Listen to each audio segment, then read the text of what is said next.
everybody. My name is Dave Jackson, he, him. And I'm Jill Grodt, the Indie Informer, she, her. And this is Tales from the Backlog, where each week I am joined by a guest to deep dive a game from our backlogs. Today's game is Goodnight Universe, but first, if this is your first time here, thank you for stopping by. I appreciate you being here, and all the returning people as well. Love you too. Here's the spoiler policy, first and foremost. This is a story-based game. We are not going to spoil big revelations about the story per usual. There's a timestamp down in the show notes for when those spoilers begin. Until then, you're safe. Feel free to listen until we warn you.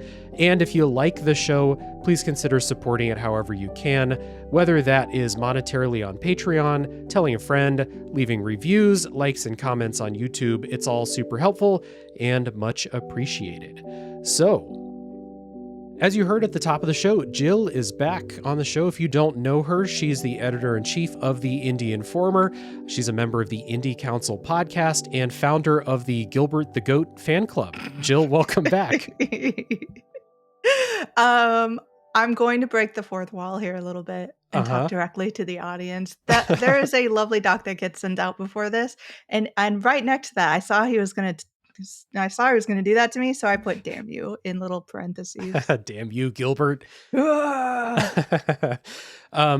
has been on the show a few times before our first one. Yeah. I didn't realize that I had been on for Dredge, and I'm like looking back like, wow, that was some time ago, actually. Yeah, it was a while ago. Dredge was episode 75. That's over 100 episodes in the past now. Devotion also, episode 139. Yeah. Happy to say, Jill, you're breaking out of your horror game typecasting. The fact that is my typecast is wild. Yeah, I know, think right? It is such a strange idea that I will have only come on for horror games. That's not really my purview. Right. So I blame you, perhaps. That's I think fair. You just like me to come on when I'm scared. Maybe we'll go with that. But you are a purveyor of all kinds of indie games, and so yes. we'll spend the next however many more episodes we do making sure that people know that you're all over the spectrum with indie games. And Goodnight Universe is a good way to, let's visit a different genre here. Yeah, let's do it. Yeah. Goodnight Universe is a narrative game developed by Nice Dream and published by Skybound Games for contemporary consoles and PC in 2025. The directors of the game are Oliver Lewin and Graham Parks. It was written by Graham Parks and produced by Oliver Lewin. We'll have a couple more credits as we go through the episode, but I don't know a ton about the studio. Seems like primarily a two-person creative core. Do you know more about the team? The team here was primarily behind an earlier game, which we're probably going to talk about a lot in comparison, Before Your Eyes, which was hugely acclaimed when it came out, and that's been a while. So, I don't want to skip ahead to content, but yeah, there's not a ton. They're not prolific in the way that some indie developers are, but they are very strong on the theme of this kind of game. Yeah. Which we will talk about as we go on. Yeah, they definitely have their niche, especially with the tech innovations. That's the first thing I think about with them. So kind of along those lines, if people are here, they don't know what Goodnight Universe is, they click this because they saw Jill Grodt, the Indie Informers, on the episode. We've got our quick pitches per usual. I say mine is real fucking dumb, but what if the boss baby had psychic powers? That's my elevator pitch. I think that's an excellent way to wrap it up. I went at it from a slightly different angle, saying, what can we learn about humanity from someone learning to be human? Yeah, there we go. More on that later, for sure. I played this on PC. It took me 4 hours to beat. I did use the camera tracking, which we'll dive into in detail later on. I'm just going to say this at the top of the show. I highly recommend using the camera tracking if it is at all available to you. So how did you play this, Jill? Yeah, camera tracking as well, 100%. All of the games from this team are enhanced by using the technology they have integrated into it. Yeah, I agree. I think that I think that the stories are like, I think that they're good enough that they work as stories without it, but it really, the camera tracking really helps you like get into the story, and kind of like there's a barrier between you and the art you consume, just because, you know, you're sitting in front of a screen taking it in. And I think that using that tech really helps you bust through that and kind of inhabit the character even more. Mhm. So again, highly recommended. Yeah. Yeah. It's very much the difference between like playing in VR is maybe something people are a little Yeah. more like familiar with. Um, you can tell when there's a game that's just been like, "Oh, wouldn't it be cool to put this on VR?" versus like a game that was built to be on VR and like Hmm. use those capabilities to inform the world in some way. That is definitely this game. It is the technology was there. They've ramped it up from before your eyes, and they thought about how to use it while developing the game. So those two things are so intertwined Hmm. that it would be a step down to play this just clicking through. Yeah, agreed. Although, I think I'll bring this up later, but I did read a couple of reviews from people who played without the camera tracking that scored it higher than kind of a lot of the people that did play with the camera tracking, which is Curious. curious to I'm me. wondering psychologically. I think about psychological effects on reviews a lot. I Hmm. review games. I reviewed this game. Yeah. Um, I think it is perhaps, amongst many other things, part of the game is you have to keep your eyes closed a lot and you miss details that you might Mm. not otherwise see. But psychologically, I think there is some room for holding in your mind, I know I'm not playing this in the optimal way. Okay. And Yeah. so I'm like holding space for that, even if you are not aware that that is what you're doing. I think just as humans, if we know that we are playing the suboptimal way of playing Hmm. and we're scoring it, we want to give some space and room for what we are not experiencing. Hmm. I can Um, see that. so that's interesting. I want to go Yeah. through. I need to go through and see like who did it without and how they scored. Right. Let's rewind a little bit. So we've mentioned, Before Your Eyes, a previous, not from exactly this studio, but the people involved, a Yes. previous work that they did.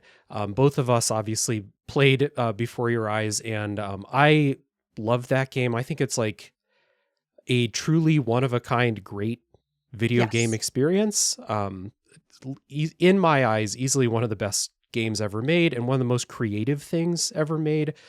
I got nothing but praise for that game. Yeah. So when I heard, you know, they're making another game and it's doing the camera thing again, I was like, okay, sign me up. I don't really even care what it's about. I just need to see what their next thing is. Yeah. Same for 100%. you. Yeah, the legacy there was absolutely undeniable and unresistible. Unresistible? That's not a word. I write for a living. I can't say things like that. Irresistible. And it was bound to get attention, and it very quickly, like, that's such a nice thing about an indie creator making something that has a lot of fanfare and can get a sequel, because a lot of times indies do not get to the point where, for whatever reason, resources or time or money or just people moving Hmm. on to different things, they don't get to build up that fanfare, and they don't get to, if they have it, perhaps don't get to play on it and move on and do something with that and do kind of a follow-up project. Hmm. So it is really, really nice to see that, and I think anytime you are in if you're in this space and you see that, you are automatically rooting for that to be something great and, something like something meaningful, Hmm. because indie games are a lot of things, but, in particular for this, so passion driven. They are made primarily because the creators want to create them, not because we're a big group that needs to make something and make money off of it, and Right. that's not always the case. I don't wanna say, like, indie games are the saviors and everyone else sucks or whatever. It's not It's not always like that. There are a lot of gray Mm-hmm. areas there, but they are making this game. It feels like this is the game they want to make. Yeah. Yeah. So it's like, okay, here's this team that's done something similar, that's making something they want to make, and it looks good. And so already it has a certain leg up against anything else that's coming out. Yeah. And it gets a lot of buzz immediately. So a lot of Mm-hmm. people already know about it. Yeah, it was definitely like an instant priority for me, basically just because of what they did before, and because I loved Before Your Eyes so much. And then like you find out the kind of the base of the Steam description basically tells you like you're playing as a psychic baby and you're trying to fit in with your family, and there's an evil tech company, and you're like, okay, what the fuck, a psychic baby? Like, okay, but I trust them. I want to play out anything that they're going to make, so I'm in. um, I do also want to just note I did also write a pre-release review for so many games for this game. So just want to thank Jason over there for giving me a chance to play it ahead of time and write the review. And thanks to, I think it was Pop Agenda for the review code. So thank Thank you you, to Pop everybody. Agenda. You're Yeah, great. shout out. Good folks over there. So opening thoughts here about Goodnight Universe. I'm going to really try, after what I am about to say, to not compare this to Before Your Eyes, but it's really hard to like, it's really hard to not, because of what that game was, and it's using the same technology and kind of what's the word, iterating on that tech and trying to do new things with it. It's a really strange game because of that that premise. You're playing as a baby, and not just a baby, you're a psychic baby. Um, I did think that the good thing about the tech is, again, helping me get into the emotions of a scene, and really helping me get there faster than other games would without that tech. I really think it's really effective. And so I did feel a lot of the emotion in the game, primarily a feeling I never get from video games, which is that I, Dave, felt loved by the characters in the game, which is like, there's a lot of games where people fall in love with the character that you play, but I don't feel that. I watch my character supposedly feeling that, right? In this game, I felt it. And so that's a win. And the last purposeful time that I'll compare this to Before Your Eyes is Before Your Eyes fucking crushed me emotionally because of how strong that connection is that you form between yourself and the game. This game knocked on the door, but never quite got me there. And there were some kind of distracting things that I'll talk about in the spoiler section that really prevented me from having it all kind of land home in that big moment, in the way that I think they're working toward that. But for me, it never quite got there. So I liked this. I felt the emotion. And then it was like, they're knocking on the door, but never quite kicked it down in the way that I was hoping they would. I'm totally there with you. Also, I love the turn of phrase there. For anybody who's watching, go back and listen to that once we're into the spoilers, because that's really funny. Um, however, yeah, I'm with you. Goodnight Universe is a good game. Yeah. It is a good game. And it is hard to say that when the creators have made something that is something that should be in the top tier. Like if anybody is asking, "Hey, what indies should I play to understand what indies are?" Mm-hmm. and Before Your Eyes is going to be in that list. Goodnight Universe is not. It does iterate and push the technology. It does connect you in a way that a game usually does not. I argue, however, that the more they do doesn't do more for the game. Mm-hmm. So that is an element, even though like the whole time I'm like, oh, it's really cool they got all of this to work. But it leaned away from being as purposeful and intentional as just the one mechanic. Mm-hmm. Also, I think also the strong point, the pillar of this game is the auxiliary characters. Mm-hmm. and how much you absolutely love them. You understand them. They're so authentically human. You Mm-hmm. understand their plights.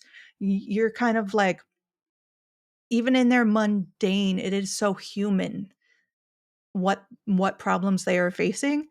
It's like, oh no, I've been there, you know. Mm-hmm. But that's, and it's because you as a character, or you as the player, are sort of the character in all of this, that you can kind of connect so much easier and be like, you're right, baby. I do love these people. Yeah. I'm going to make sure they're happy no matter what. And even though I can see as a more grown human, um, that some of these decisions by the baby are a little perhaps toxic, and like, if as they would like, I'm imagining this baby getting into like their first relationship and making Uh-huh. those same mistakes. So that's how you like, you know, that the character and the narrative and the cast, I guess, have really succeeded, because I'm starting to imagine the life of this character beyond the scope of the game. Yeah.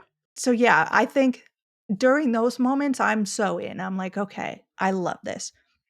But then it gets to a point where we step so far outside of that as to make it almost irrelevant.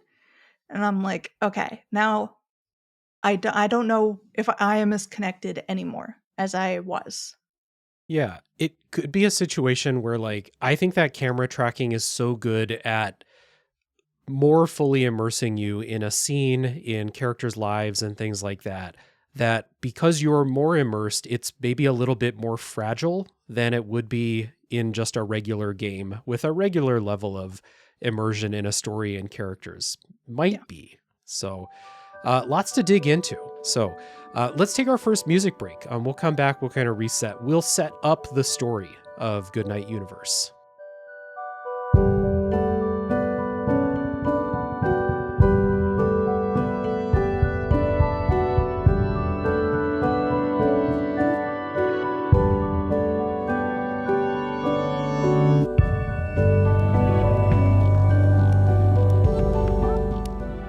In Goodnight Universe, again, you play as a 6-month-old baby named Isaac, living with mom, dad, and sister. The basic premise is that Isaac has psychic powers.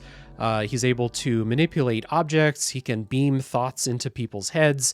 He can, listen into distant conversations, etc. And you are a baby, but your internal monologue is very much not a baby. That's one of the things you're trying to figure out is, why is my internal monologue grown up? Want to shout out voice actors real quick. I think the voice acting is fantastic across Yes. the board. Isaac's internal monologue is Lewis Pullman. The family also, mom is Carrie Kenny Silver, dad is Al Madrigal, and sister Cleo is Tessa Espinola. You mentioned in our kind of like top level thoughts that you love the family around them, Yeah. the way that baby Isaac does. And I could not agree more. These are fantastic characters. The writing's fantastic. The performances are fantastic. You really like, they sell that this is a family that you want the best for. No Yeah. matter what happens in the story, you need this to turn out well for them. Yeah. And they do it in a very short period of time. It is astonishing how quickly this sort of bond happens Mm-hmm. with the family, when you look back, because this is not a long game, like 4 hours Yep. to hit. And about halfway through is when you start getting away from the kind of family dynamics. Mm-hmm. So you don't have a lot of time to connect to these people. So the fact that the developers are able to get players connected to them as quickly as they do speaks a ton towards the mastery they have of narrative and just character relations, and making you feel connected immediately. So that continues to be something that was notable in their first project and going into the second one. Yeah. Yeah, like you said, I think probably the first half of the game is a good kind of just generalization to get to know the family, get to know what all of their kind of sub stories are about, because they all have something else going on other than, hey, there might be something wrong with the baby. Yeah. And so you'll learn about all their different storylines. And then there's this evil tech company that finds out that there's a psychic baby, and they're going to try and get their hands on Isaac. And so that kind of becomes more the story later on. And they tie it all together at the end in a satisfying way with a lot of the storylines. But just again, wanted to shout it because again, you're a baby, and for a lot of the game, that out again. You're a baby. Yeah, that would be a good reaction, or like a Twitch redeem or something like that. Mm-hmm. You can't do stuff because you're a baby and you're trying to hide your psychic powers for a lot of it, and so a lot of the game is just sitting there listening to people have conversations around you, or maybe mom will like come pick you up and she will just kind of like vent her frustrations about life to you because she thinks that you're just a baby and you can't understand. You won't remember. Yeah. And that's perfect. That's great. Because that is so like rings true to life. Mm-hmm. Like I talk to my cats and I'm like, you will not believe what happened, cat. Yeah. I actually want to travel back in time a little bit in the game, but also in history. I want to take us back to classical philosophers. Okay, let's do it. This game starts out very cool. Very, very cool intro. Mm-hmm. You're in a cave. You're in a dark cave. And yes, mechanically speaking, this is a tutorial.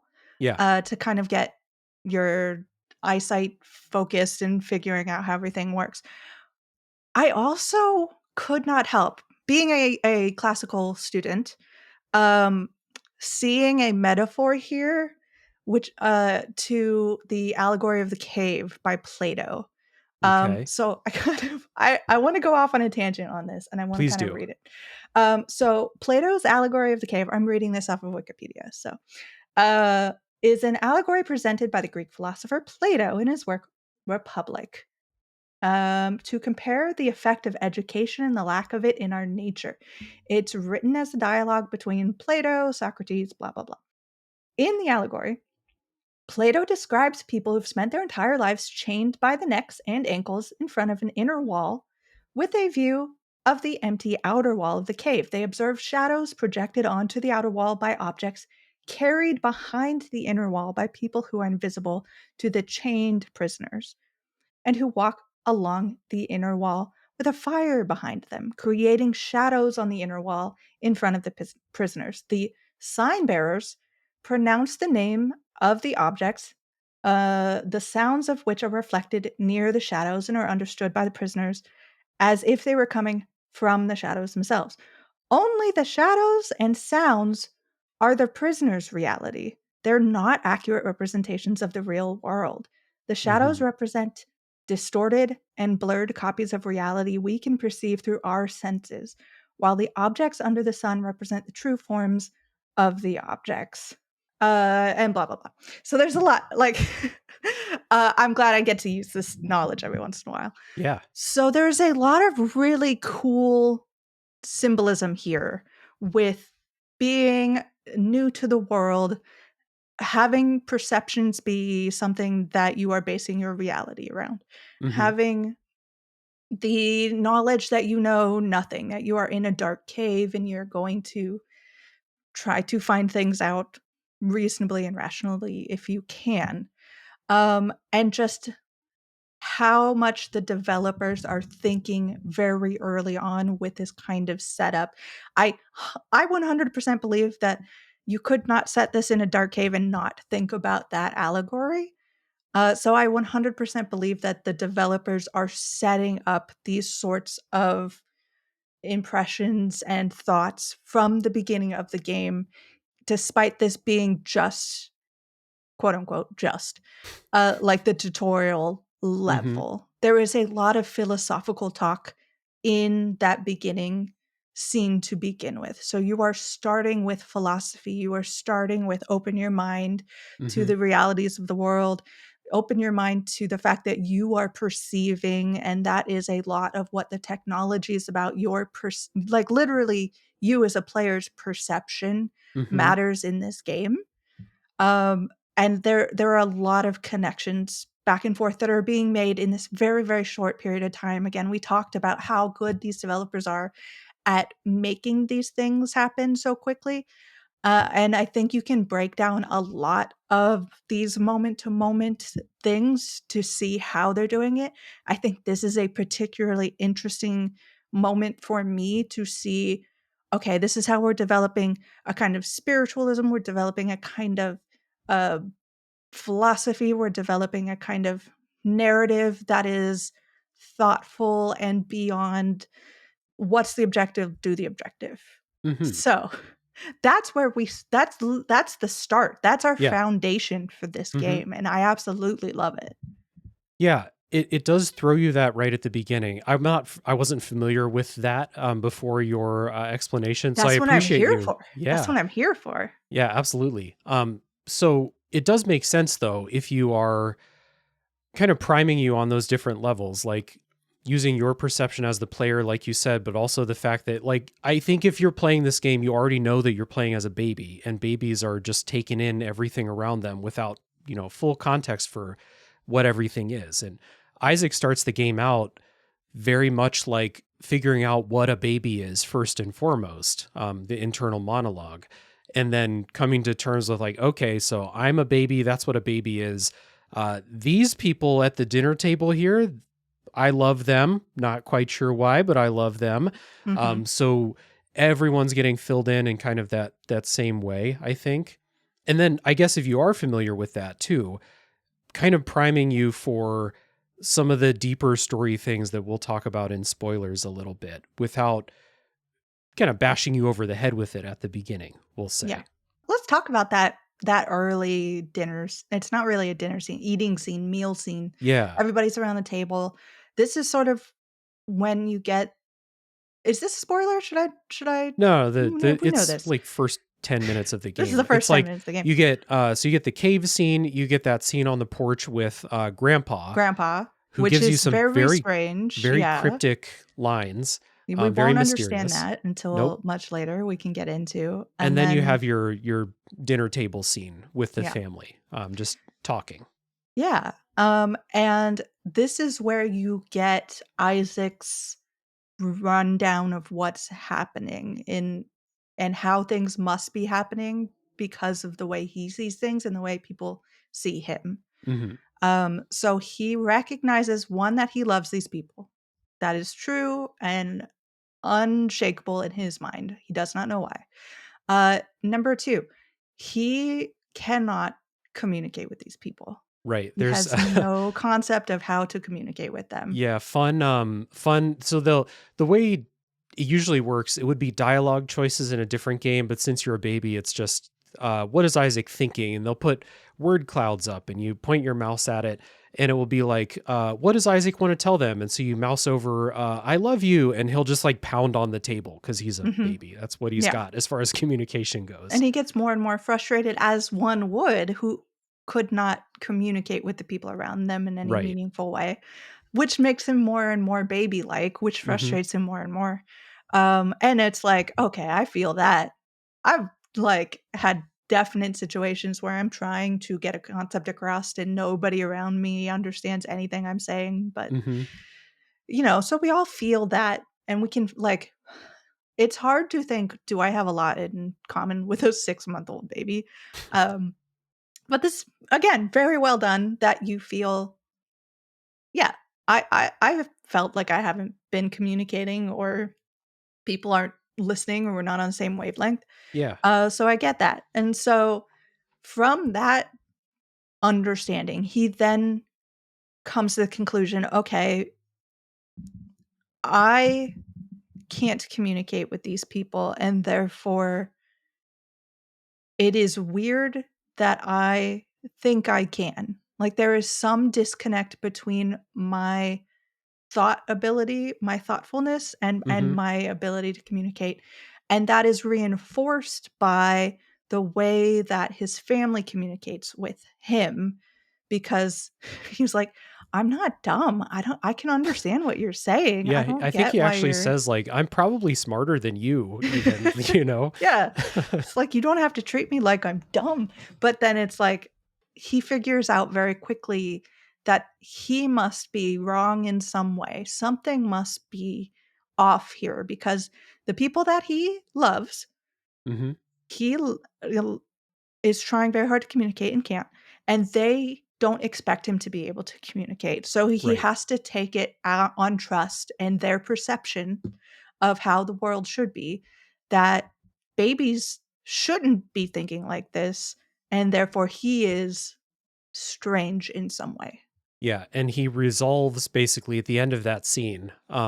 I'm just going to be the baby. I will play the part and I'll be the baby. And one day, because they talk about in that scene, like, what do you think Isaac's going to be when he grows up? And he's like, okay, so one day I will be bigger and different in some way. So for now, I'll be a baby and I'll love them and they'll love me and everything will be okay.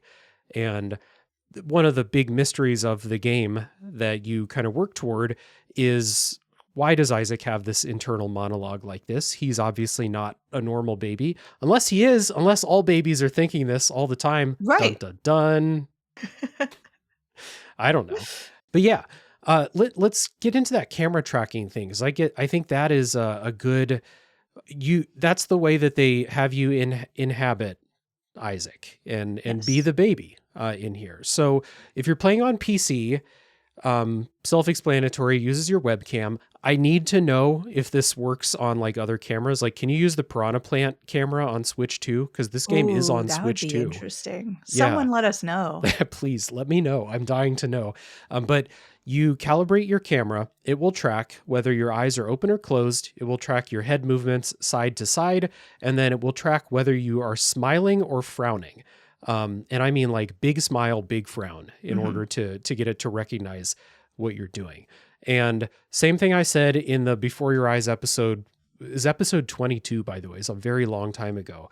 The first person perspective, which you're in this game, is a technique for people to help you inhabit your video game characters slightly more than a third person perspective. You're embodying the character.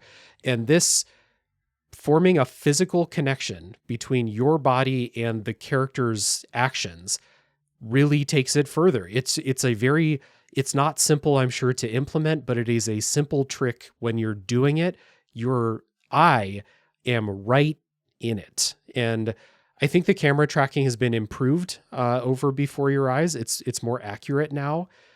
So this, anytime they wanted you to close your eyes, there's some scenes that are like, you need to close your eyes and intently listen to a conversation in the other room or something like that. It works because it shuts everything else out and you're just like laser focused on that conversation. Stuff like blinking to manipulate stuff in the room, turn lights on and off, stuff like that. Right. There's Like, also mouse essentially, movements. Yeah. blinking takes over like clicking with your mouse on things. So if Mm-hmm. I'm choosing like a dialogue option or something, I'll like look at it and blink. Um, Same thing in this particular scene. Like, some of the choices that you get are like, are you happy or upset that they have said this about you? Right. Like, So you do the smile or the so you frown. do smile, and it's like, again, you're so inhabiting the character that you are now mimicking their own emotions. So much of the time when you're playing video games, and you have to kind of defeat this when you stream, Mm-hmm. you are just sitting there kind of slack-jawed, like staring Yeah. like Posture into is terrible. space, Yeah. unless something really funny has happened on screen or something. It's very interesting to me, to physically act out the emotions the character is feeling at that moment, and Mm-hmm. how much that perhaps just on some basic fundamental level of my brain changes the way I am experiencing this game. Yeah. No, I went looking for research. I found some inconclusive but still interesting research. Basically, the idea that if you force yourself to smile, you will get some of those good brain chemicals going and you will feel happier. Um, I felt that in this Yeah. game because anytime you got the choice to laugh or cry, I always chose to smile because doing the big frown to get the camera to recognize it was it's an exaggerated frown. It's become an emoji in my Discord server now because I made the mistake of sharing that photo with everybody. That's hilarious. I think for me, I don't get a frowny face. Like, I don't really have one. So for me, furrowing my brow was what I did Okay, to gotcha. like give I the did the camera big that exaggerated indication. upside down U frown to get it to I just don't recognize it. have it. I would have had to like literally like drawn it with my fingers. Like I Yeah. cannot get that frown to work. But did this do the same thing for you? Like anytime it's like this is a situation where Isaac laughs and I do the big smile and like suddenly I'm happy kind of in the same way that Isaac is. Yeah, it's the psychology behind the idea of like fake it till you make it sort of Yeah. situation. Like if you are trying to be happy, no, don't be toxic happiness or anything. But Right. if you're trying to be happy and you put on something that makes you usually feel good and you dance around for a bit, like typically tend to lift your mood a little bit. It Mhm. is the same effect. So when I was playing, I was much more likely to smile Mhm. unless it was a character decision on my part. Again, telling you how much I was inhabiting the character of Isaac to be like, "Fucking Gilbert," and just, like, Yeah. decided to frown. It's a good observation by them. Gilbert is there's a TV show in the game called Gilbert the Goat, and Isaac's internal monologue fucking hates Gilbert the Goat, but he's transfixed by it nonetheless, Uh-huh. which I thought is a really smart observation by them. At just how like children's TV is just it's like drugs for little Garbage. kids, and they Yeah. just instantly are just locked the fuck in. I don't even know if they like it, but they're locked in, and Yeah. they do that with Gilbert the Goat here. I do wanna say for Bluey, we make an exception because it's amazing. Bluey But rules, yeah. Bluey, yeah. Well, there was something really interesting about this with the title of the game itself. I don't wanna Mhm, get too much into it, but I thought immediately of Goodnight Moon, which is yeah. a children's book, which you Mhm. do see, a lot of, and one of them being Gilbert's stupid book that you have to listen to several times. Like, the farmer wants to farm turnips or whatever. Mhm. Turnips. Turnips aren't a thing. And so in creating this title, it is the creation somehow of a better form of children's entertainment. Mhm.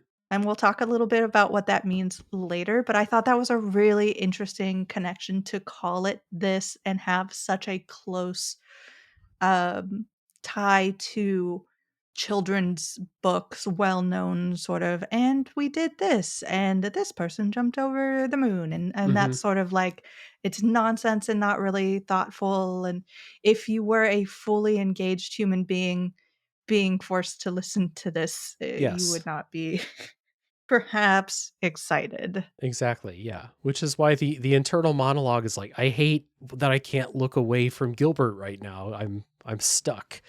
Um, so yeah, again, recommend play with the camera tracking. It's I'm a person who like I don't use face unlock shit on my phone. I don't use Siri or any of those things on my phone. I am as skeptical as anybody about Yeah. this type of tech, but this is I don't know I feel like I can trust them, and it is in my opinion it takes this from a certain level of potential to a much higher level of potential by forming that connection between you and the characters. So definitely recommend. It's very well implemented. There are some more involved gameplay things we kind of touched on. Before Your Eyes was just blinking. That's all it was. And this one has the smiling. It has the or smile or frowning. It has the head movements. It has closing your eyes and stuff like that. There are some more involved gameplay sections in here that I thought were not great, a mixed bag, and definitely something it popped immediately into my head when you said iterating and expanding on this tech doesn't necessarily make the game better. And I Mhm. immediately thought of like anytime you're doing something really involved on a timer, perhaps not necessarily helpful, we'll Yeah. say. Also, I do want to point out that it's really cool that they use knowledge most of us have of like radio and how radio works to like Hmm. find the frequency Oh, with right. your Yeah, when you head close your that eyes. you're literally like listening for a particular frequency. And I want to see someone play this like recorded because it has to look ridiculous. Yeah, I'm sure. There's an option to, because I recorded my whole playthrough, but I didn't check this. There's an option to have your like webcam thing on the screen with you all the time. So Oh, that's amazing. maybe Let's Players will take advantage of that. Streamers, I'm sure, will look goofy as hell trying to play this game. So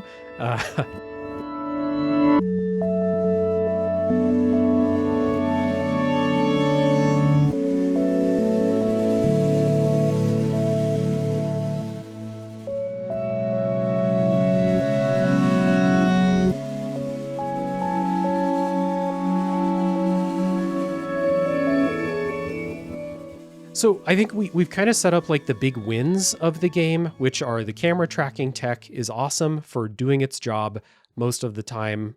Anytime you're doing simple things, I will say. And then the characters and the family, they're great. Love them. You want the best for them. You feel like it's a loving family that you're a part of, and all the characters are awesome. Where this kind of comes together in a not so satisfying way for me is, I won't say specifics, but the answers to your biggest questions, to me, they're goofy in a distracting way, I think. And it's something that kept me from fully getting that big emotional payoff, because anytime I was reminded of, yes, this is what this is, I was like, it's goofy. And that's taken me out of the moment, we'll say. And I think there's also something that you find out later that is so underutilized and such a cool concept that it makes me angry it isn't more integrated.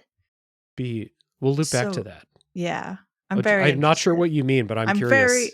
I'm very interested in that. Yeah. I think for a lot of the emotional beats, story beats, narrative beats for this game, they are not vibrations through the soul, but rather shallow rattles.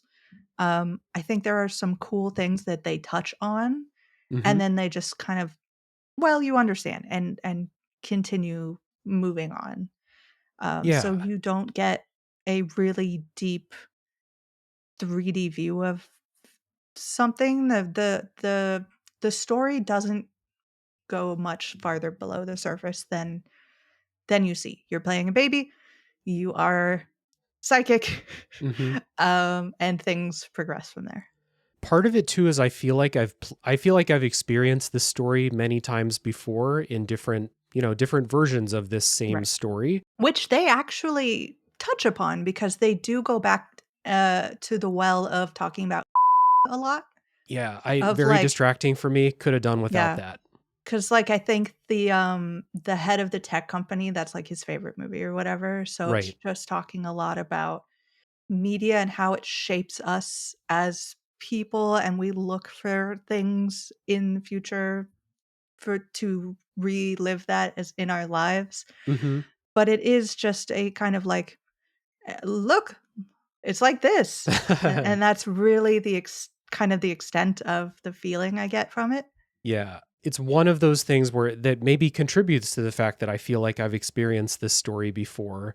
And there's a lot of like thematic angles that you can take on the story in this game too, but they all feel like things I've experienced before. And a lot of times, maybe, I don't know if it's deeper because it was the first time, or more meaningful because that was the first time I experienced this exploration of this theme, but I didn't feel like Goodnight Universe really dug in as deep as it would take for me to get over the fact that, yeah, this is well trodden ground here in this Yeah. case. I mean, if you are going for something that is this familiar, you either have to go deeper or you have to say something new. Yeah. And I don't think either of those conditions were met. No, I don't think so either. So my kind of like big takeaway, uh the lasting like good side of my impression of Goodnight Universe is not necessarily like that I thought that it was a really deeply moving story or something like that. I thought it was like a fun story to go through. I had fun. I was always invested in what was going to come up next and Yeah. what the answers were going to be. I was never like, I don't want to be playing this anymore. Yeah, no, It's for sure. definitely a good game. Yeah. I played this in 3 sittings. So 4-hour game, 3 sittings. I was in. I was having a good time playing it. And then once it all played out, I was kind of left with just the feelings of like, or the memories of the feelings I had, not necessarily, well, like we said, everything came to a head in before your eyes and absolutely like smashed me to pieces in that game. And I think that this game like built up to those moments, but never quite got there. And that was a bit of a letdown to know that that moment they're building toward this moment. And then there's something that's pulling me away, something like a movie reference at a bad time, or just me coming to awareness again, like, oh, this is the situation. And it's a little too goofy for me to fully get invested in. I think the problem that I have with some of this is that there is a basic theme here around not being able to communicate. The very nature of the game, you are a baby, you cannot talk. You are throughout the game very, very limited and restricted in the way that you express yourself. It hurts in a way that perhaps it could, like, maybe we could have overcome the problem and made this a really interesting thing, some kind of talk on what it is to be human and not understand each other or whatever. But I don't think we ever did that. I think it really held back the story to some degree that we couldn't say anything. Well, I kind of agree with you that like from that aspect, I don't think that it's as explored as it could be, but you do see that same theme throughout a bunch of the other characters in their own storylines, like with the grandpa, with what's the Cleo, your sister's, she's Right. having trouble communicating what she wants with her parents. So you do see it with other people, but Right, but they can communicate that. The right. difference is that for the main character, literally can't Mm-hmm. express themselves, so you don't get that verbally or otherwise, like, put in front of you. It's kind of up to the player to think about it deeply, and the game doesn't really encourage you, to think about it that deeply because you do keep coming back to this, like, "Oh, yeah, this is a goofy this is goofy, this is," Mm-hmm. and I'm brought back up to the surface. As soon as I start plunging down into the depths, I'm like, "Oh, yeah, I'm being reminded it's not that deep." Yeah, it's not a great realization to have. And so when I come out of it, I'm left with like, I think it's really good the way that they made me feel loved by the family and they made me love the family back and stuff like that. That's a big win for the game and for the use of this technology and stuff like that. But there's all these other avenues that I think they're either trying to say something or they had a chance to and didn't. And in all of those other cases, it's just pretty unsatisfying. We'll have a lot of stuff to dig into like that in the Right. spoiler section. I think one thing I can say without spoilers Yeah. that I think they tried to put in here a little bit, with the evil tech corporation. Yeah. There are obvious parallels to what's happening in the real world right now, Mm-hmm. obvious parallels to perhaps figures in the real world right now, but that's all used as sort of set dressing rather than saying anything about that. There was one particular thing I noticed very quickly, like chart in the back of a scene, with the evil corporation guy, where there was a chart that was like profits and people's satisfaction or something, Yeah. and it was like, I'm like, "That's very funny," but, like, we could dig into that as a real, like, the way that they dealt with the family's inability to feel connected and to show their true selves. Mm-hmm. That message, I think, gets there, but I don't think there's anything else that really gets that kind of treatment or has time because they're trying to do some other things, which I think are less effective. Yeah. You know, it gets a little like Hollywood blockbuster in the second half of the game once you get the big reveal about what all this is. Mm-hmm. The second half of the game, or like the last hour at least, really have this like Hollywood movie type feel to it, which ups the entertainment factor, but lessens the chances to explore some of those more interesting things. And so while you may have had a chance to explore what the evil tech guy is after or any of those other things that we talked about, it's just like kind of full speed ahead toward the ending. You get a bunch of big reveals, but then it's kind of over and you're left to like, I mean, you could take it deeper if you want to, and the conversation we have in spoilers might, but I think this really is a case where if you played the previous work, but this is not unique to them. You watch a previous movie in a series and then the next one's just not quite as good. You can't help but to compare it to the one before because it set your expectations. I Yeah. think that's really what this is at the end of the day. And I think there is some of that, but also if this game had come out without that legacy, I don't think it would have gotten the attention it would That's have also true. otherwise. Yeah. Double-edged sword for Yeah. sure. So I think that's all I got before we get into spoilers. I think we're pushing up against like wanting to actually say what happens. So Yeah. Just very quickly, I yeah. want to shout out the character of the boyfriend. Oh yeah. It's just like, "Aw," but at the same time, like, "Ugh," but at the same time, like, "Aw." Just kind of like yeah, the stereotypical like creepy Dope. teenage dude, and then I'm not sure he deserved everything that happened. Yeah, you feel bad for him, and I'm like, "I'm gonna do it because it's funny," but, like, Yeah. aw, and he's just trying to he has such a like, again, very good use of what he perceives he is supposed to be and what Mhm. he wants to be perceived as and how to achieve that. You get a slight glimpse of it and you're like, "Oh, you're so wrong." Yeah. Um, and yeah, it's very funny. Okay, shout out to him. Shout out to him. So, who do you think you would recommend this to? Is it as simple as if you loved Before Your Eyes, you should play this? Is there more to it than that or less? Let's see. On my review, I recommend this game too if you go to Yes, that's theindianforum.com. right.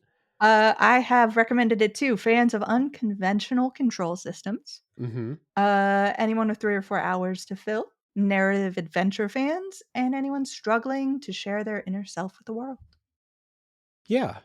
I do pretty easily recommend this to a lot of people. We did spend maybe the last like 20 minutes or so going over criticisms, but the previous 30 minutes were very positive about all Right. the things the game does well. And I I have to give a number score when I write for so many games. I gave it a 4 out of 5. I think it's a good game. It was a good experience. It just didn't get to that level that it teased that it was trying to get to. So It I was found it a little there. disappointing in that way. It's there, That's but the it didn't hard get thing for there. me is, Right. like, it is there. The seeds of greatness are there. Yeah. It was it got to the point. Sometimes I do this. If I don't want to be bothered when I'm watching the ending of a game, especially if I think it's going to make me cry and I need to be in that, I will shut my door and try to just focus on the ending and feel it. And this was a game where I was like, I got to shut the door. I got to be here. I got to be locked in for it. And it just didn't happen. So Yeah, that's what makes it frustrating because it yeah. was right there. And I see all the threads where I'm like, "Oh, wouldn't it be cool? Wouldn't that have been cool if we Mhm. explored this or explored that avenue?" But yeah, at the end, it was just kind of like, "Okay, it was a Yeah. good game." That isn't to say that it won't work for somebody else, because I do think that, it There might. are definitely people who thought better of it than we are speaking here. Yeah, for sure. I was slightly surprised when I saw the scores go live, Mhm. and how many people were I'm like, like, scoring games, reviewing games, you get used to people having a difference of opinion. That's totally normal. Yeah. Um, but there are some times, and this is one of those times where I'm looking at it like, I don't see what you see. And that's unusual for me. Of like, I'm not getting where you were coming from here and how this was affecting for you. But, that's art. Yeah, So I mean, that's, comes with the territory of trying to boil it down to a number at the end of a review, right? So it is a good game. And I think I recommend it to a lot of people, as it sounds like you do as well. Yeah. It's just, they set maybe the highest bar possible for a follow-up project, and it just didn't get to that bar. So it doesn't mean it's a failure of an experience at all, just didn't quite get there. So before we get into spoilers, we got housekeeping per usual. And we start with the guest, the work that they do. So as I said at the top of the show, not only does Jill run the Indie Informer, she is the Indie Informer. I embody it. You're on the Indie Council podcast. Please tell people about the work you do and where people can find it. Yeah, you can check most of my stuff out, all of my stuff out. I don't know why I said most. At theindieinformer.com. Everything gets posted up there. I am on the Indie Council. Usually I am Master of Ceremonies, glorified host. Just like giving myself titles. Where we talk about everything indie, usually some kind of personal touches on what we're thinking about or bigger issues through the lens of the indie scene. And there is a lot of cool stuff happening in the indie world, especially right now. A lot Yeah. of really fun stuff going on. If you haven't seen it, the Indie Game Awards just announced all their nominees, and we're so excited for that. But you can find the Indie Informer on socials. Check out Blue Sky at theindieinformer.com. And we do reviews, previews, impression pieces, sometimes just silly thoughts, videos. I stream every Friday, and you can just get a glimpse of what games are coming out during that week. Yeah, I was going to say, very helpful indie video game release calendar on the Indie Informer website. Yeah. Especially, we're recording this on November 13th, as 1,000 indie games have just released in the last 2 days. So really helpful to keep track of all that stuff if you want to know what's coming up. So I definitely recommend fans of indie games. If you're an hour into this show, you love indie games. So check out the Indie Informer and the Indie Council podcast too.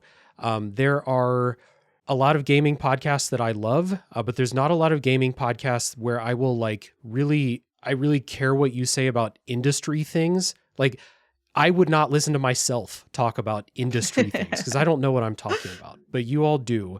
So I appreciate the words of wisdom on there. There is some element of it's just being indulgent, for one, because you want to talk about these things, but two, a lot of people, this industry is so secretive that you don't get a lot of out there public discussion about what things are actually happening and how they work and how that connects in a human way. A lot of the times we do just talk about, I think our last episode was just a lot of talking about how we as people are keeping our mental health afloat as you are trying to cover all of these games, which you're excited to do, but also a little stretching yourself thin. Yeah. Yep. You said it's a little indulgent. What is more indulgent than starting a podcast in the first place, right? Yeah, that is true. Yeah. So I will put links to the Indie Informer down in the show notes where you can find everything that Jill talked about there. High quality stuff that I recommend you check out. And I did most of my plugs at the top of the show. The last one is the Discord server. If you love talking about video games, I have a lively Discord server full of fun, cool folks. We'd love to have you too. So please consider joining if you want to. There's an invite link in the show notes. So with that being said, we're going to take a break. And when we come back, it will be full spoiler time for Goodnight Universe.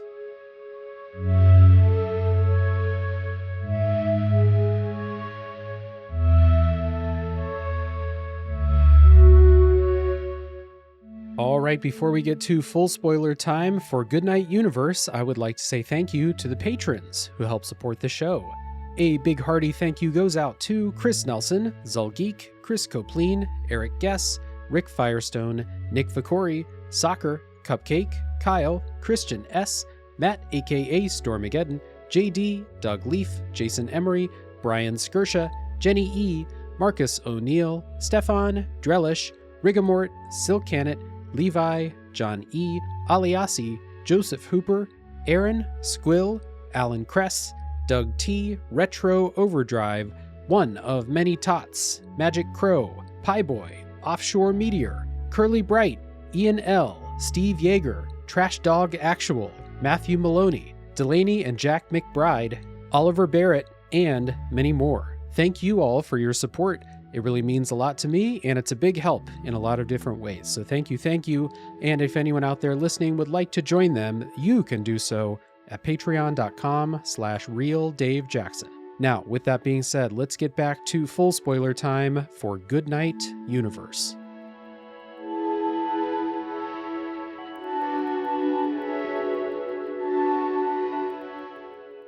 All right, we're back. It's full spoiler time for Goodnight Universe, and the customary disclaimers ahead of time. First of all, we are not going in a linear walk through the story. We're going to spoil the big reveal in as soon as I'm done with this disclaimer, basically. So if you're halfway through the game, get out, go finish the game, and come back. I think that's the only disclaimer worth saying. So the big reveal, we're not burying the lead in this episode, at least not this one. The reveal is, you're not a baby. You're an alien in a baby's body. What? So first of all, just what was your reaction when you found out that's what this is? That's what this is. I'm like, oh. Yeah. Okay. Right. I'm an alien. I'm like, okay, I'm willing to go along with this ride. Right. I can see where it is a very interesting ground, a fertile ground for discussing we as people from a different perspective, someone who is not human but living amongst them, loving them, and was trying to be one for the longest time. Yeah. It was I'll be honest, it was off-putting when I first found out that you're an alien, because you're like, okay, sure. But that thing that you just talked about, that's kind of the big ending theme that they explore is you are an alien. You came from a kind of like a warlike, species that was observing Earth, and one of the evil tech guys sending out signals, and they were kind of observing Earth, and they were like, the fucking hubris on this guy and all of these people, they're ridiculous. So they're not fit to be the stewards of Earth. We're going to kill all of them and take over this planet. And so your ship crashed, and you go through the story basically, and you learn to love the people and see the, let's say you see the chewy inside out, within the chewy delicious inside, within the prickly exterior of people. Like, from just a quick glance, humans seem like they're the worst, but actually there's a lot of love and goodness in people's hearts. That's the big lesson that your alien learns. You can choose to stay with them, I think, at the end, knowing that you're not going to survive. You can't live there. You'll never go back home, stuff like that. This is one of those things where it's like, I get it, and I felt the love throughout the story the way the character definitely did and the way they talk about it. But this exact thing, I've been through so many stories about an alien discovering the goodness of humans, specifically. So, and they call that out throughout. Yeah. They call out that they are referencing something else, and that there is something. We can say it now. It's E.T. They reference E.T. a lot. The evil tech guy's favorite movie, the reason that he built the company in the first place, made a bunch of money, made in order to build a thing that would contact aliens, because I mean, they try really hard to humanize them, and I appreciate that, but we just don't get the time with it, because you learn all of this backstory, and then it's like, because when he watched E.T. for the first time in his life, he didn't feel like a weirdo. He was like, if I find an alien, that is my purpose. I will connect to them in the same way that Elliot connected with E.T. By the way, the tech guy's name is Elliot. I haven't seen E.T. in at least 25 years, so good catch. They have the same name. And so he is convinced that in order to connect and feel like he belongs and to be able to communicate and to have people around him who are willing to communicate with him, he has to find an alien. So like that's been his life's goal. So he built Yeah. a giant tech company that's evil, that doesn't care about resources or people or what he's doing to the planet. Mm-hmm. Essentially because in his childhood nobody cared about him. So he Yeah. doesn't care. Which could be a really like touching thing to kind of Mm-hmm. put in, but because of how fast we go through everything and the silliness of what's happening, you don't really touch on it. So Yeah. also this whole thing with like the signal out to the aliens, and the aliens essentially when they get this, they're like, not really worth it. You know, like Yeah. there's a really cool short story by Terry Bison that was written in 1991 called They're Made of Meat. Yes. Yes. Love that. It is Yeah. so good, and this is exactly what it made me think. It's really, really funny. It is aliens discussing humanity, and the aliens are having a conversation back and forth. It is very short, Mm-hmm. so go read it, but essentially it's like, "What do you mean they're made of meat?" Like, "Yeah, then that's what they're m," Yeah. like, Walking, talking meat. walking, talking Yeah. meat. The meat talks? Yeah. Yeah, the meat talks. I used How to teach that when I taught English class in Korea. I used that in my high school class as a short story to just kind of, give them something to read and something interesting to talk about. I used Yep. that. It's So such good a good pull. story, Yeah. and it again illustrates how familiar a lot of the concepts are here in this game, Mm-hmm. that we're pointing to so many other things, and the Meat Talks does such a good job of, um, pointing out how insignificant humanity would probably be to Mm-hmm. beings beyond our understanding, Yeah. which Elliot, of course, never considers because Right. he thinks he's the center of the universe. He perceives himself way above the the bozos is the word he usually uses Mm-hmm. of the universe. Like all the dumb people around him that only aliens would see his genius, and then the aliens come down and like, actually we're Yeah. not that interested, you know? There's a good theory that like you actually don't want aliens to be real and to find us because any aliens that could find us would be much more technologically advanced than us and it would be a nightmare, unless they're the nicest aliens.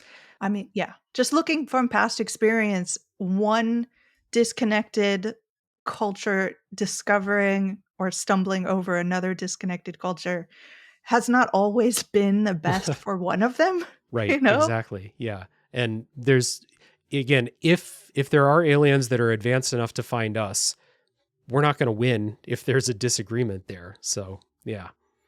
Yeah. So The with Elliot, I think part of the reason it did the attempts to humanize him didn't work. Two main reasons: too many ET references, just yeah, straight so up, many, too just so many. many. The thing at the end where he's like, "I need you to do the line," and I'm Yeah, like, "I this was gonna be a cool moment. I don't know why you've made me do this." that's when I said like we have these moments where like I can feel the rise in emotion in me, and then I get snapped out of it. It's shit like that Mhm. where I'm like, what are you doing? Like unless they're not trying to do that because I know they know how to do it, they've done it before, Yeah. and I don't believe it was an accident in the past. So stuff like that. And then also like we learn Elliot's backstory and we learn about all of these things that could humanize him, but at the same time we have this parallel storyline where he's kidnapped a baby from a family Yeah. and is refusing to acknowledge anything wrong about the situation. It's such a shitty situation that his evil sidekick turns on him and joins your side Right. because she's like, I draw the line at kidnapping babies, you Yeah. know? And so any humanization of this guy, it's just it's just not going to work. Did you kill him at the end when you No. get the chance? No, No. I didn't because I thought it was meaner to keep him alive. Yeah, to live with it. Yeah. Yeah. Not because I'm merciful in any way. I think, because we're not doing this linearly, Yeah. I wanna talk about the element that I mentioned before that I would have loved to have seen Yes. expanded upon and the way perhaps it could have been done. Yeah. You learn near the end, when things are like really like rushed to kind of get through things and you don't get a lot of time to sit in this, that your grandfather, or in this case, Isaac's grandfather, Mm-hmm.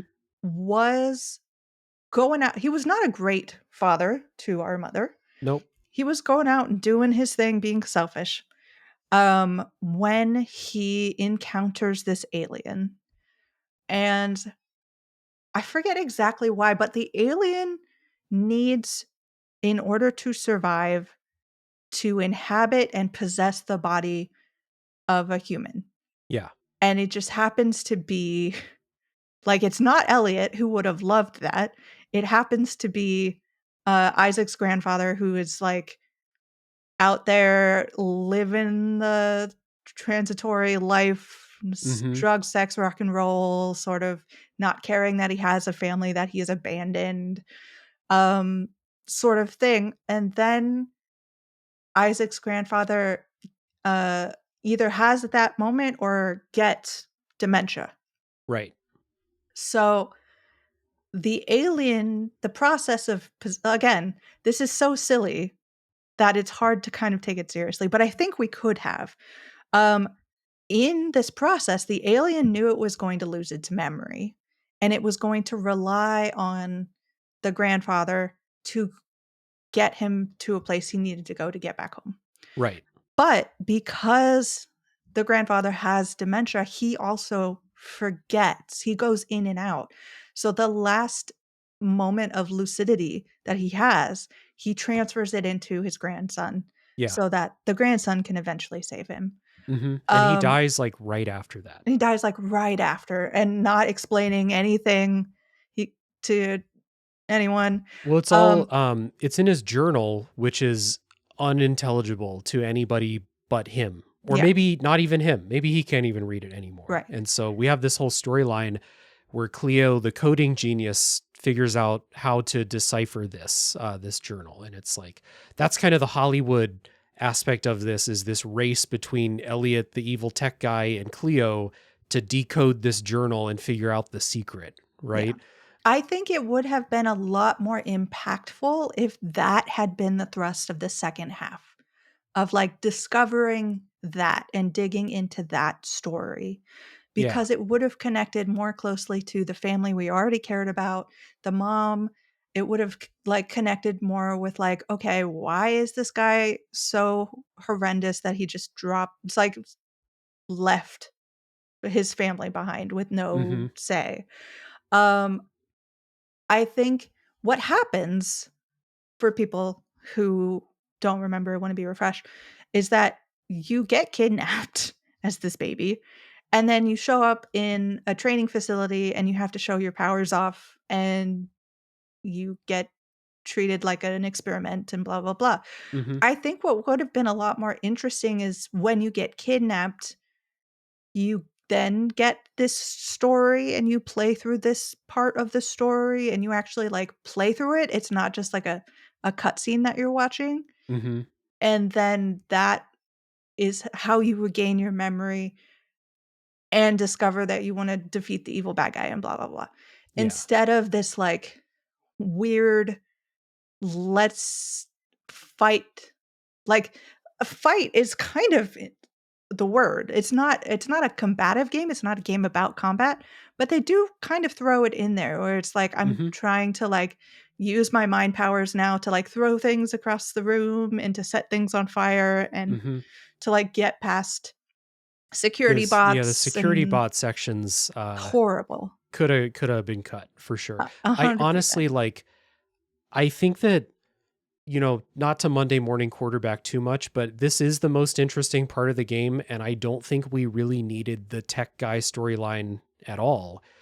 They could have been maybe it could have been on the tail or something like that, and gotten a little bit of his perspective, but to spend so much of the game inside the lab and doing that stuff when you Right. could have been exploring this. I think they do an awesome job with this grandpa storyline of showing you how the mom feels about him and through all the different conversations and how She doesn't want to keep any of his stuff. Like Cleo has to fight her to keep the journal, and she's very much like she's got a bunch of unresolved shit, and she just wants everything relating to him out of the Yeah. house, out of sight, out of mind. And we could have explored deeper than that instead of spending all that time in the lab, I Right. think. I think that was like, it is always difficult. I think about a really good example of this is like mouthwashing, one of the Mhm. best indie games ever. Great, great, great. You have segments of like needing to get through things on a Yeah. timer, More like quote, more involved gameplay sections. Yeah. yeah. Anything where it's kind of it always kind of has a feel of like people are ashamed they're making a narrative adventure game, so let's Yes. put some action in there. And Mhm. I kind of hate that because I am enjoying the emotion of it all. That's what it's supposed to be. And action kind of precludes having a deep emotional connection because you're just and it gives you the opportunity to see the limits of the technology possibly if it's not Mhm. doing exactly what you want it to do because again you're controlling this game through your mind. So like there are scenes where you're trying to escape from robots that can see you. You have to turn off the laser beams with a blink. You have to like move things out of your way. You have to shut doors. You have to like blink your way through like walls and whatever it Mhm. is you're doing. But you have to do it all at that moment. So it sort of necessitates having to do it multiple times because you couldn't possibly get it all right the first time without knowing what's going on. Yeah. So you're like, "Okay, I'm out of it now because I failed and I'm doing it again." And I have to remember like, "Okay, you have to flick this and then do that and then jump here and then oh no, I've missed the timing again. Let me go back and do that." So it just Yeah. bogs it all down in a way that's really not necessary, and I understand they want to show off their technology because that's so much of what they put effort into is like expanding And also the like Isaac tech. has psychic powers, so he is capable. He can do stuff. Like Mhm. he's not a helpless baby in a lab. He's actually a force of destruction if he wants to be. So I understand the impulse to like give you a little bit of that power fantasy if you want to see it. It's just not implemented very well. And so that's the thing with the washing sections too. I think that you can really explore cool emotional content by adding in extra stakes or adding in stress in some of those examples, but they're just not well, they're not implemented well. So they're more distracting than additive. And so that's why we get the thing where you're like, you could have just made a walking sim. We all would have been fine with it. Mhm. Yeah. Um, where in this game, I get why they would have done it, but it's just like, if we are going to go in this route where we're going to turn this into the Hollywood blockbuster and have the big escape with explosions and stuff, I just think it has to work a little bit better. It's got to be a little more intuitive than what it ends up being. Instead of, it shouldn't be a thing where you ever have to repeat sections Yeah. because you failed. Yeah. I think that and also I it makes me once again slightly less impressed than I was with Before Your Eyes because Before Your Eyes blinking mechanic was thematically and like structural to the game and the Yeah. thoughts about the game. The game is literally about your the life passing before your eyes Right. and you throughout that entire game you don't want to blink because when you blink time goes by and that concept in and of itself is genius and it does so many things on so many different levels developmentally, Hmm. mechanically, thoughtfully, narratively, like there's so much going on there. For these mechanics, it's cool, but it leans into gimmick territory where it's sort of like, "Hey, you can move things with your brain," Hmm. but it, like, doesn't have that, "Oh my gosh, they're doing it for a real reason," and I feel connected to it because my life is passing before my eyes, and I can't stop it from happening, and that is the metaphor, that is the lesson. Like, Hmm. there is no metaphor and lesson in aha, I made a bot crash into the wall. Yeah, agreed. And that's just a little microcosm of all of these things that are pulling me out of what could be big emotional moments. If I'm doing something like that and I fail, I'm frustrated and I'm not in the moment anymore. If I'm watching a conversation and he's like, do the thing, phone home, I'm like, come on. And then there were times when like I would be invested in a scene and then something would be like, hey, you remember you're an alien inhabiting a baby's body? Like, isn't that just kind of goofy? Aren't you Mhm. a little less invested here? I don't know. Like this is tough because with the premise of you being a psychic baby, I don't know where this should have gone, but the fact that it ends up being a story about an alien that is eventually going to come to love humanity despite a bad first impression or something like that. That didn't work for me. I think it would have been a really cool, terrible, but cool, um, final sort of emotional crest to have to choose between continuing to live this life with these people that you love and, like, killing the baby.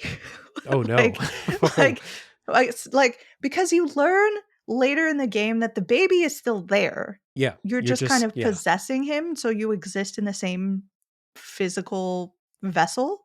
Mhm. But, like, what if you had been given the opportunity to just what if I'm just the baby and the baby never gets to live, you know? Or, like, there What it could have yeah. been more profound and profoundly challenging ways to go about this, I think. I do think that the fact that your character can never go home again is not a strong enough, like it's not something I feel as strongly as, let's say, if you had to choose between like, I can go back in the baby and like live the rest of my life in there and they'll never know.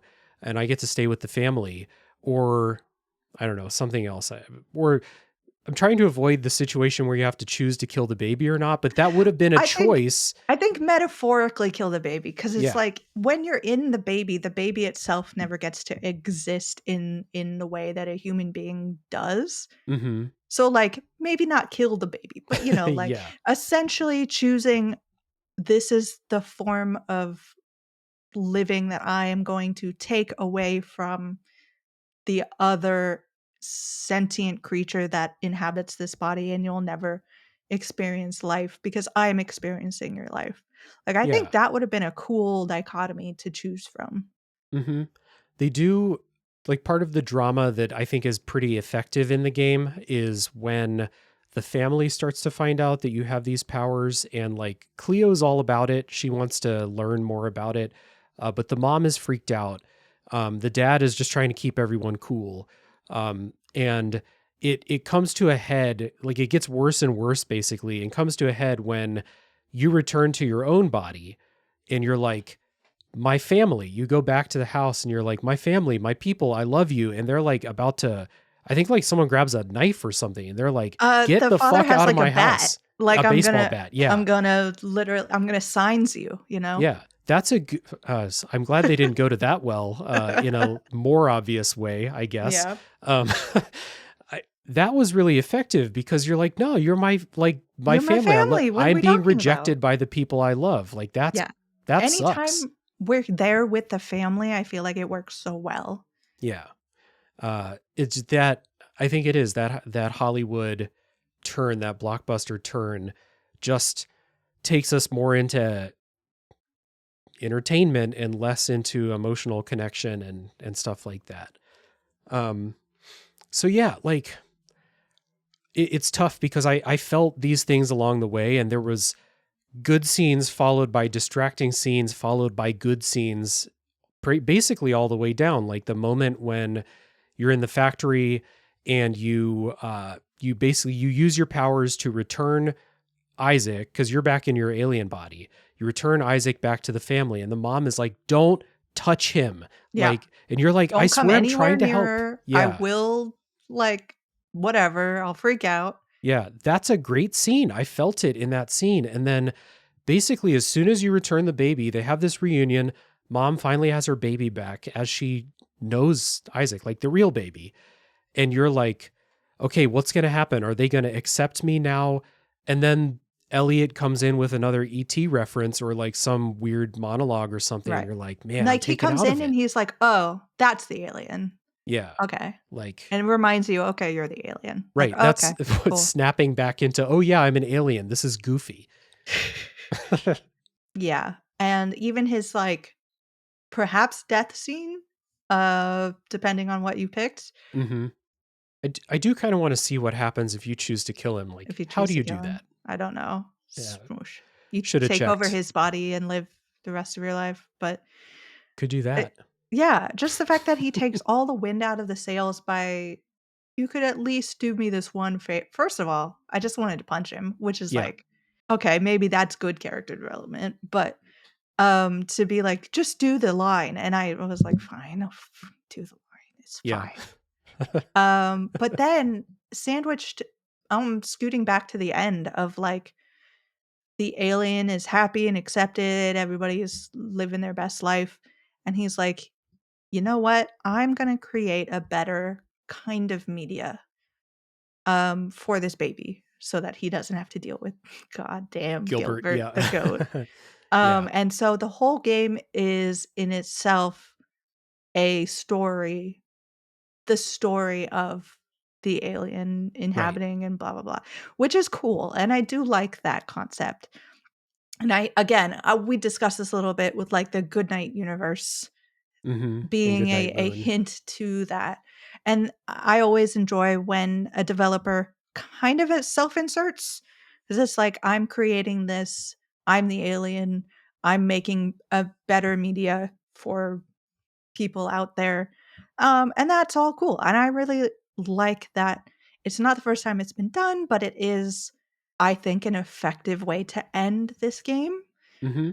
So I'm glad they ended it on a higher note than a note that got me a little more irritated of like, if they had just ended the scene after the quote unquote death scene, Mm-hmm. then I would have been maybe even lower on this game. Yeah. But they landed the game in the family unit.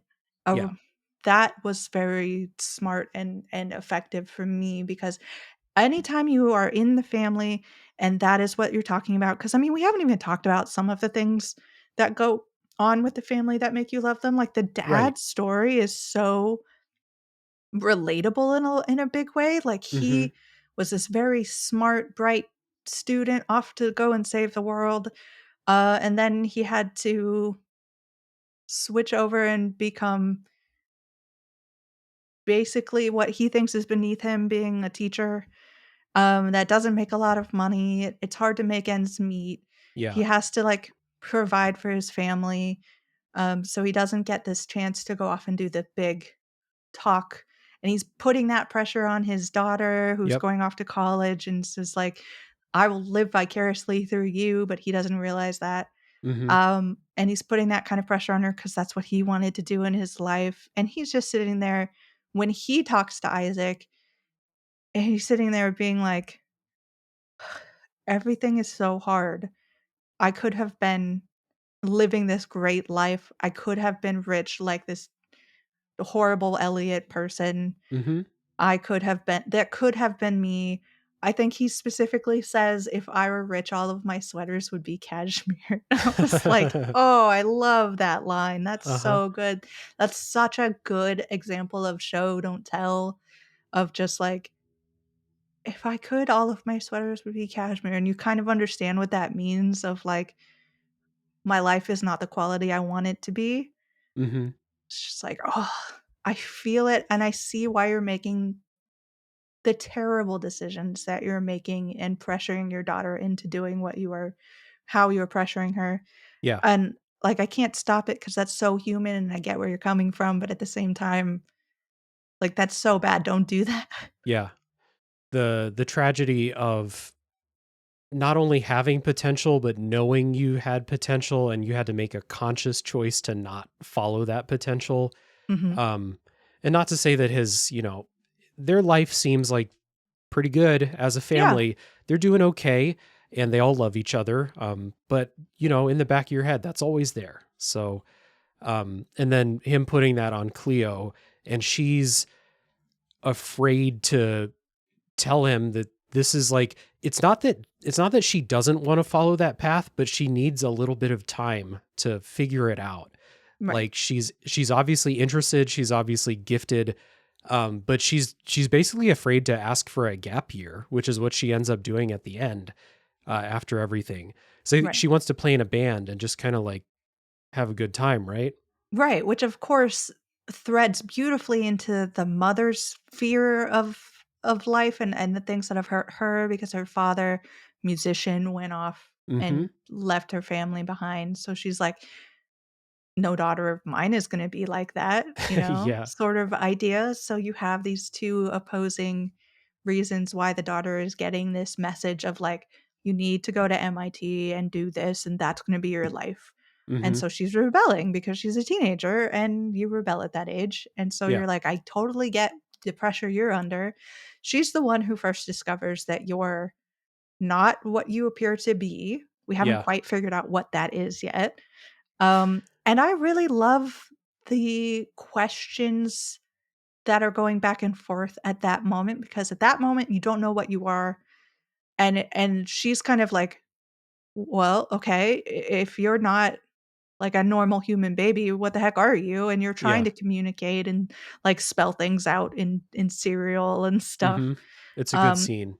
I don't know if what you picked, but I was like, hey, I'm friendly and I don't know. Like I don't know what I am. Yeah, I think it was something along that lines. I think you had like one of the options was to say that you're like a protector or something.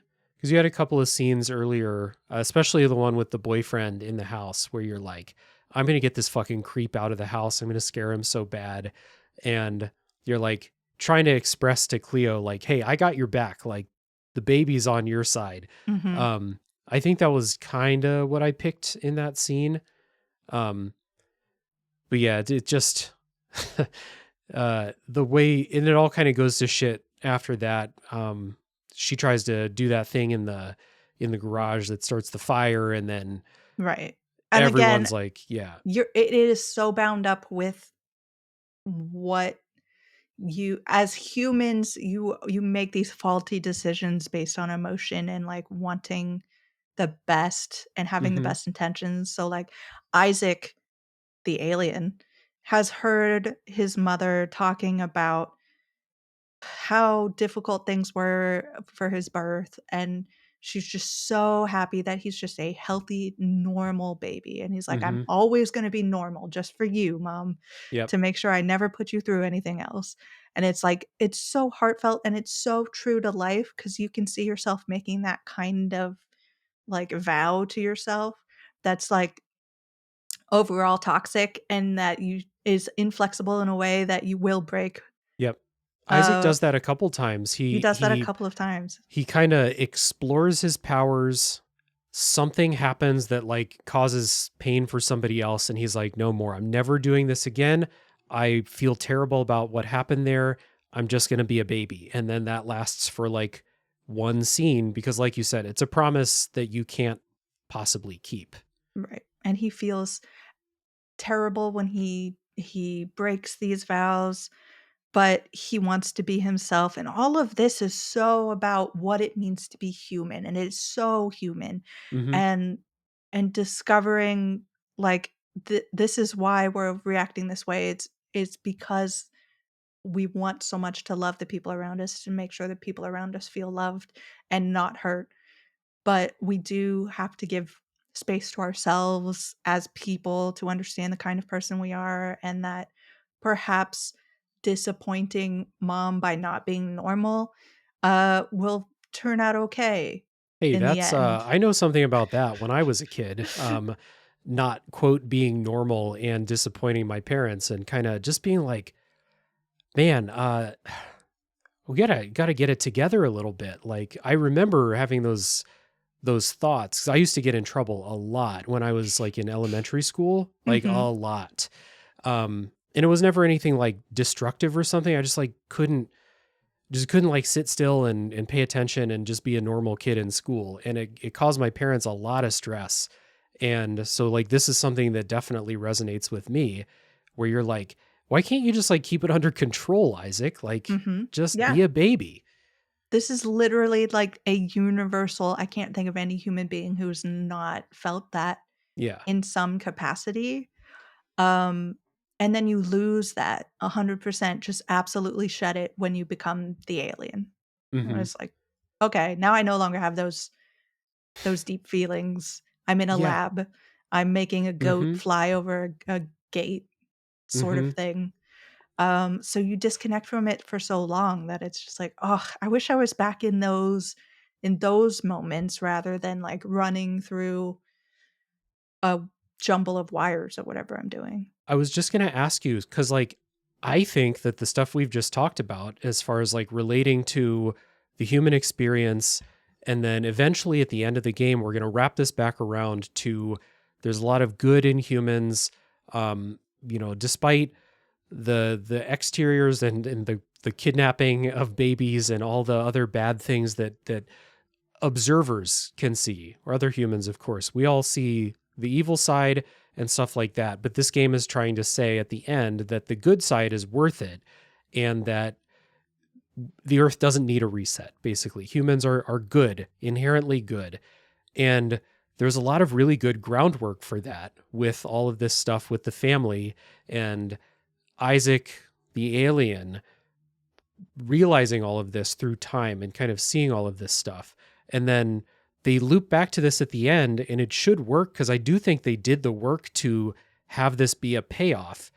But we had this storyline about the alien, not necessarily the fact that it's the alien, but the storyline with the alien and the tech company and the big lore dump from Grandpa at the end, and all of these other things that when it comes time to make that decision, you're like, yeah, I guess so. I mean, yeah, sure. Tell him that we're all okay.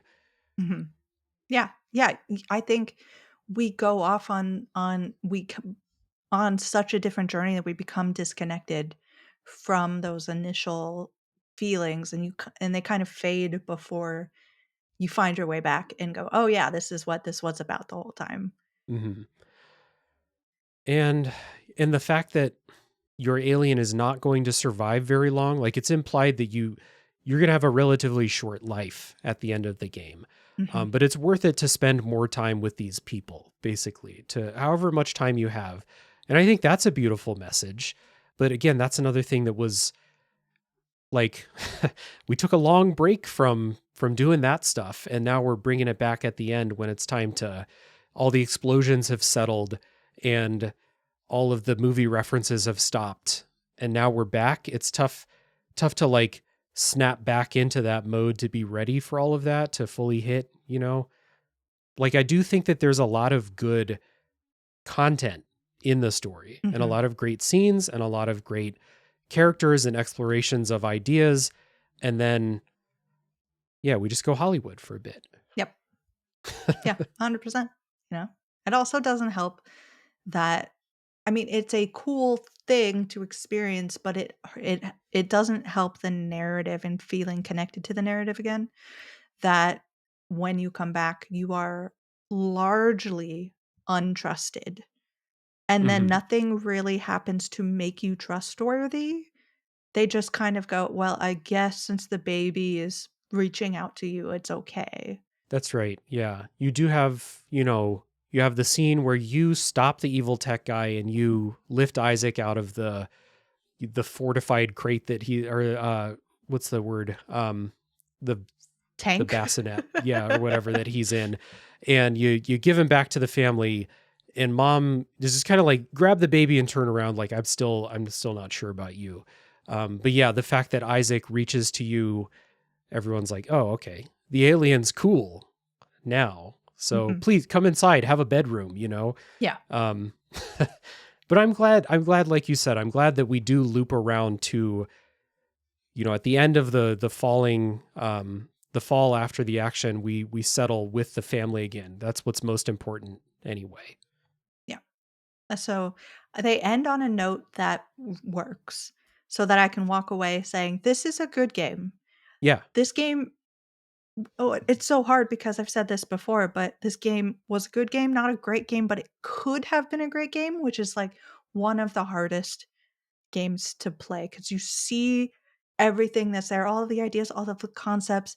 They were Yeah. working with a lot, and they could have made this a real, like, play this indie game kind of game, but, Mhm. I walked away from it and was just sort of, "Okay, like, people should check that out. That's a cool." Yeah. But like you said, this week where the game has dropped, there are so many good games, like, great games Mhm. that are fighting for people's attention in order to have a game drop right now and get the spotlight. It needs to be at a certain level, and it's unfortunate this game just didn't hit it. Mhm. I think we find ourselves when we do when you write a review or when I do the podcast, especially with these games that show you all of their potential and then don't reach it. It's a lot easier to focus on all the ways that it didn't reach the potential. Whereas if it was just like, hey, pleasant experience, that's a lot more simple of a conversation and might sometimes overall be more of a positive conversation. Than the one that shows you, hey, we have the juice, but it's just not there all the time. And here's all the reasons why it didn't end up having it the whole time. We can end up having a much more like, I feel like the spoiler section here, we've talked about a lot of stuff that the game did well, but we, and I'm not saying that we did anything wrong by doing this, but we did focus a lot on the things that the game didn't do well, Yeah. and it's because it showed us all the potential. Whereas I'm thinking of another game that I recently, Sword of the Sea. Yep. I've recorded an episode that is not out yet, but it's probably out by the time people hear this. I just felt pretty like, hey, nice audiovisual experience. I will not remember that game in a year. Type of vibe from Sword of the Sea. Right, and we've seen games like that that have stuck on. I'm totally higher on that game than a lot of people because of the way that I engaged with the story, which is very easy to kind of miss and hidden, Hmm. which is a discussion in itself, how much of the story should you put right in front of the player, but, um, yeah, there are games that are just kind of it is less juicy to dig into as people of content, Hmm. um, when they're just like, "Hey, this is a good game," or I don't know, maybe talking about something like a Silk Song. It was a highly anticipated game, it came out, it was real good, Yeah. you know?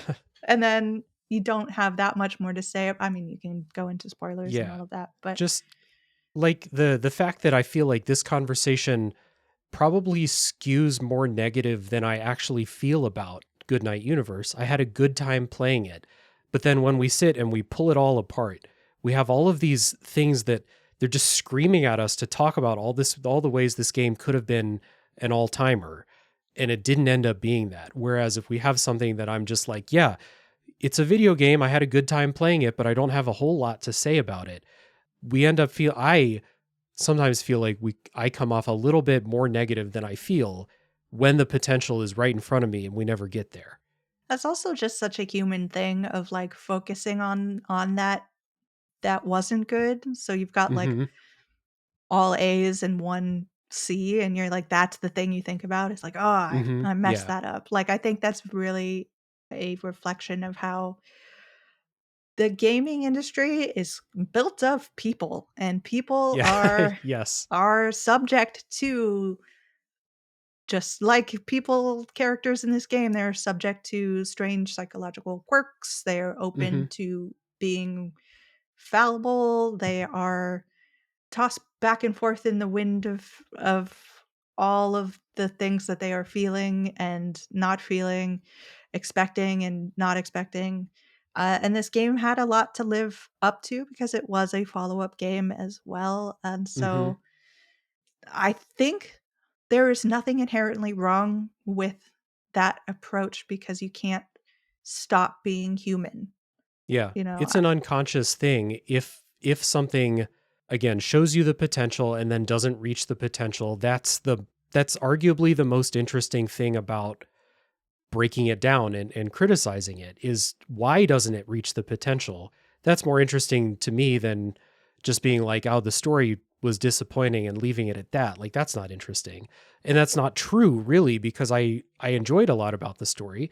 I really played this up in my review too, that like, I really value that this game made me feel loved. And Yeah. it's not that I live without love in my real life or anything like that, but it's such a rare thing for a video game to accomplish. Like, I play a lot of RPGs. When an RPG party character wants to hook up with my character, I'm like, all right, that's kind of cool, but like, I don't feel that character loves me, you know? Some people get into it that way. I don't. This is a very rare thing. And so while I did go into criticisms in the review that I wrote, I did also focus on that pretty heavily because I think it's really valuable, and a very unique experience. And that's one of the things that this game does really well. So yeah, critiques aside, there's a lot of stuff that this game does great. I'm glad we hit on a lot of stuff with the family too, because between Before Your Eyes and this game, these people, they know how to make a convincing and lovable family. They're very similar in that way. That Right. You're just, in both cases, kind of just sitting there watching family dynamics play out, and they really hit it. So Yeah, it really is just an exploration on being human, and if they yeah, had stuck to that exploration, then this game would have been amazing. yeah, agreed. So that is Goodnight Universe. Jill, thank you for taking the time during this very busy season for indie game coverage to come on and break this game down with me. It's been a Thank you so blast. much for having me. I had a lot of fun talking through some of my thoughts on this. Yeah, absolutely. And that's one of the cool parts about like doing what we do or doing what we've done here on this show, is really digging into those thoughts. And I mean, taken almost 2 hours to unfold everything Yeah. and get it all out there. It's so much more than you can do in a review because it's such a like set format. And like just being able to sit down and chat with someone who is equally enthusiastic about the genre and indies and gaming Mhm. in general in order to talk about these particular emotions in this particular game and with these creators, it is a really fun thing to do because for the most part, that's not the life you get to lead, you know? Yeah, So, yeah, it's just especially getting into the spoilers and yeah. stuff like that. Yeah. I mean, I I'm jealous of all the writers who can boil down very complicated thoughts into a very concisely written review. I don't think I'm great at that. I can talk for 2 hours though. Oh, yeah. That's easy. And especially in a review, you can't say anything about anything that people might not want to know about. So, Right. being able to just come out and say, "He's an alien," Yeah, is, like, yeah. really nice. Yeah, exactly. So, thank you again for doing this with me. It's always a blast. Looking forward to the next one. Yeah. Well, next time it'll be like a cozy game. Let's go even deeper into this new typecast. Okay. So you want a new typecast. You don't want to branch out Oh, into no, I go from roguelike typecast to action or something typecast. like that? Yeah. Okay, fair enough. Well, I'll put links down in the show notes for the Indie Informer and all the good work that Jill does. So everyone who's still with us can go check those out. And hey, if you're still with us, you're my hero. Remember that. And tune in next week for the next game to come out of the backlog.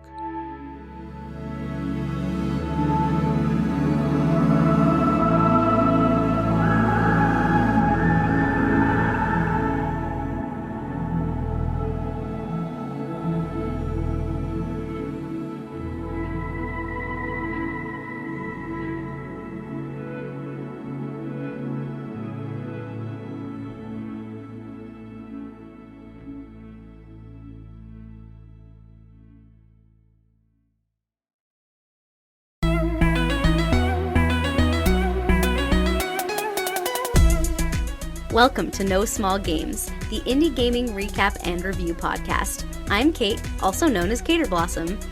And I'm Emily. You might also know me online as The Specific Egg. And we met streaming and playing video games on Twitch. At No Small Games, we combine our favorite genres to experience everything the indie game world has to offer and share it with all of you. We believe there are no small games, only small game studios. Each episode, we'll choose one indie game that we each played separately and discuss our playthrough experience together. The good, the bad, and our most memorable moments. We'll follow our recap with a review and announcement of which indie game will be featured on our next episode. We invite you to play each game along with us and would love to hear from you about your playthrough experience. Hey, Kate. Hey, Emily.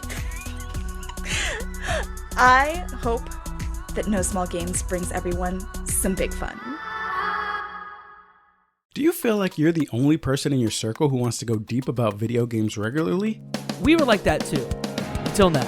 Welcome to Crossplay Conversations, the brand new bi-weekly topical video game podcast from Luke Lewis, Joseph Hooper, and Jacob McCoy. With many years of breaking it down separately on shows like the Left Behind Game Club, Player Podcast, and Lukewarm Games, the gang is finally coming together to publish their gaming group chat in audio form every other week.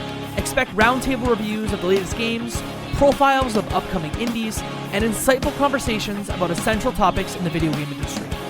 All with a mostly positive, insightful, and fun style. Help us out by subscribing on your podcast platform of choice to get the first episodes delivered straight to your feed. And follow us on Twitter at Crossplay Convos for updates about the show. Cheers and happy gaming.